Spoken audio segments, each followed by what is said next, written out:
Baik, terima kasih Anas di Lakin.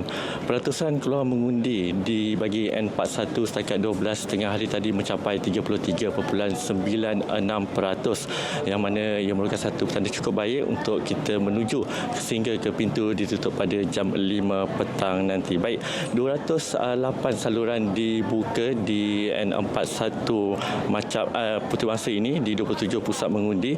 Alhamdulillah, proses undi yang berlangsung sejak 8 pagi tadi berlangsung dalam suasana cukup teratur, cukup sistematik, meskipun hujan berlaku pada jam 11.30 pagi tadi tetap tidak menghalang semangat pengundi-pengundi untuk hadir keluar menunaikan tanggungjawab sebagai pengundi.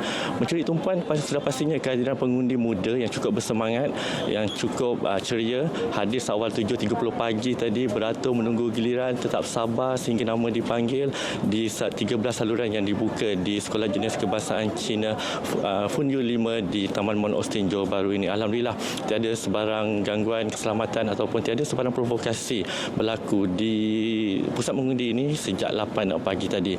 Terdahulu pada jam 9 pagi tadi, calon N51 Bukit Batu atau Cheong Sen Sen hadir keluar mengundi di sekolah ini pada jam 9 pagi, dan kemudiannya ada juga calon muda hadir di sini untuk meninjau situasi semasa di pusat mengundi SJKC Funyu ini. Baik, di N41 Puteri Wangsa ini ramai 128,595 pengundi akan keluar menunaikan tanggungjawab hari ini, menjadi antara pengundi kedua terbesar di bagi Pilihan Raya Negeri Johor ini, selaras dengan faktor geografinya, iaitu di sini merupakan kawasan perumahan, banyak kawasan perumahan di bandar.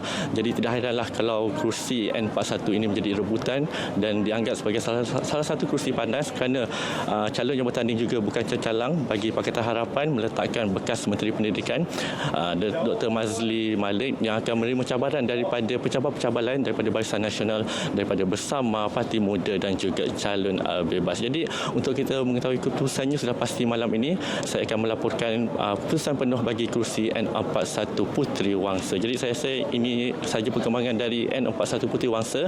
Perkembangan selanjutnya di N26 Macap bersama dengan Ain Najiah. Silakan Ain.